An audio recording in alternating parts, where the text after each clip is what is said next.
বিসমিল্লাহির রহমানির রহিম। BD news বাংলার পক্ষ থেকে আপনাদের সবাইকে স্বাগত। আজকে একটি খবর আমাদের অনেককে আতঙ্কিত করে তুলছে, যদিও আতঙ্কিত হওয়ার মতো তেমন কিছু না। বাংলাদেশি পণ্য রপ্তানি ক্ষেত্রে মার্কিন যুক্তরাষ্ট্র 37% শুল্ক বসিয়েছে, ভারতের পণ্যের উপর 26% শুল্ক বসিয়েছে, আরো অন্যান্য কিছু দেশের পণ্যের উপর তারা আমদানি শুল্ক বসিয়েছে। আসলে এটা আমাদের কিছু করার নাই। আমরা যেমন মার্কিন যুক্তরাষ্ট্রের পণ্য আমদানি ক্ষেত্রে 74% ট্যাক্স বসিয়েছি, ঠিক তার অর্ধেক তারা 37% ট্যাক্স বসিয়েছে। এখন তাদের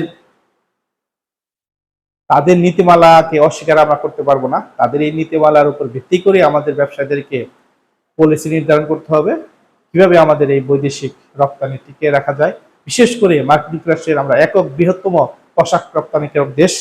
এই পোশাক শিল্পের যাতে কোনো ধরনের ক্ষতি না হয়, কোনো ধরনের যাতে রপ্তানি ক্ষতিগ্রস্ত না হয়, সেদিকে ব্যবসায়ীদেরকে পলিসি নির্ধারণ করে এগিয়ে যেতে হবে।